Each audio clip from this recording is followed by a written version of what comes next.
Bertolt Brecht, mati. Dobro, tovariši, zdaj pa prosim, ponavljajte za mano. Hočemo, da vsi delavci vidijo, kdo smo. Zakaj ne bi smeli znižati plač?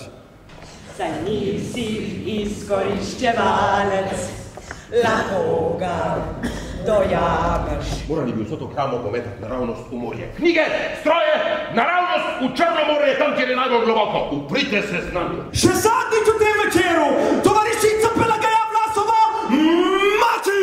Vse, kar se zgodi, ni posledica naključja in usode, temveč je plod dela njenih posameznikov. Jaz se borim, jaz živim.